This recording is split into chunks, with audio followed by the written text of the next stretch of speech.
The world is changing. Cities grow and shift. Once thriving areas become run down and unused. You have big ideas to make the world a better place.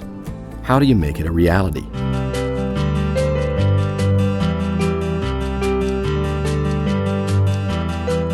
The geospatial industry in the last about a year has been moving towards consolidation. What does this trend indicate? I think it's moving towards consolidation from a business perspective. You see a lot of industry partnerships forming, which is always good.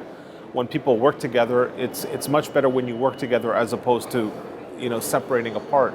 I see that as a very good thing. I also see a lot of consolidation, but also partnerships with respect to small to medium-sized businesses with larger businesses. So that's really what our charter is Hexagon Geospatial. We're here to formulate and manage partnerships with small to medium companies along with very large companies such as those that we see in India. So I think there's a lot of positive activity within the industry at large. Yeah.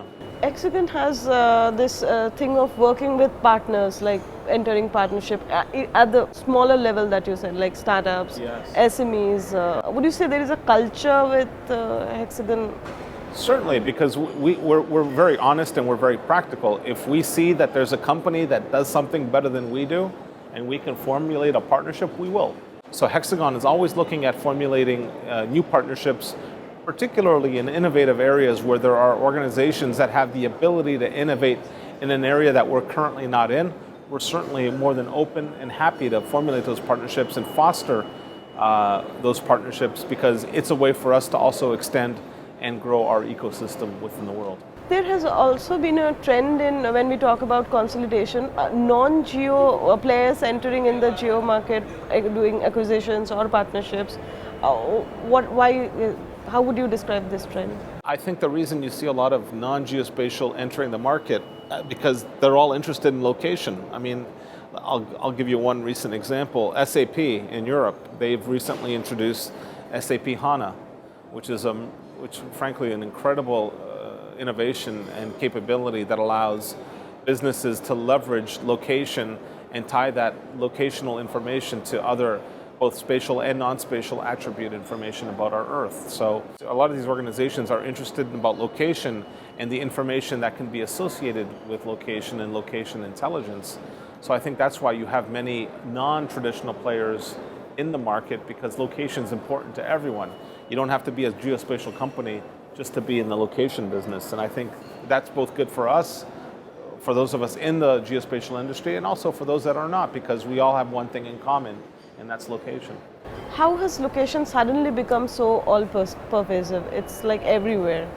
Because you can't make decisions if you don't know where you are, why you're there, and how you're there, and so forth. If you look at the various questions we have surrounding our Earth, location provides the underlying footprint and fabric upon which we can make decisions and smart decisions. If you don't know where you are, you can't make decisions about taking action about a given situation. So location is really the lowest common denominator of providing a framework upon which decisions about our Earth can be made. And once again, you don't have to be a geospatial company to know that. I think it's so common to everything we do in our world, whether it's your Facebook, whether you're Amazon, whether you're Google, whether you're Microsoft, location is everywhere. And if you don't have some facet of your business tied to location, you won't be in business.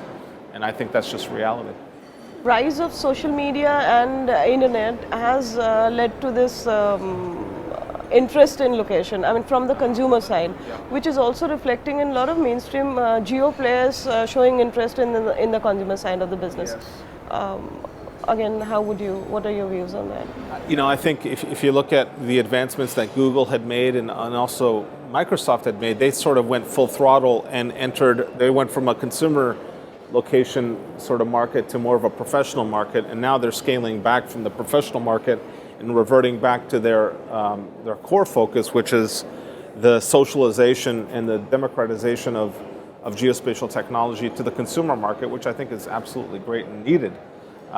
So you have different tiers of what's required to be supporting geospatial initiatives. You have the consumer tier, you have the professional tier, then you have something in the middle we sometimes call the prosumer market, which is sort of dabbling in some high-end professional requirements, but also requiring some just basic fundamental mapping capabilities that you can get from the likes of Google and Microsoft and others. So I think the market's big enough to have these three tiers of a market: the professional, the consumer, and the prosumer.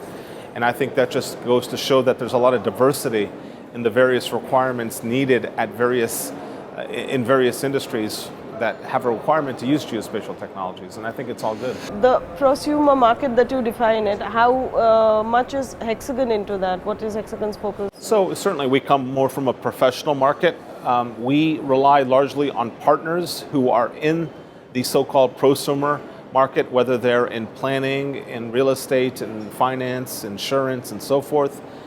They're not heavy power users of perhaps production-focused desktop systems or server systems, but more focused on building solutions that use geospatial content tied with geoprocessing, or at least some analysis and analytics, sort of coupled together around a given business workflow. So we rely on partners to go after that market.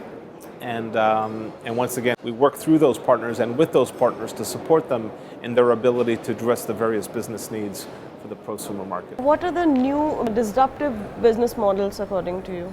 Oh, there's a lot. I mean, one of the things we are certainly seeing in the market is this sort of migration, or at least this transition from a desktop perspective, from perpetual licenses to perhaps subscription licenses or pay-as-you-go licenses. Certainly that's new.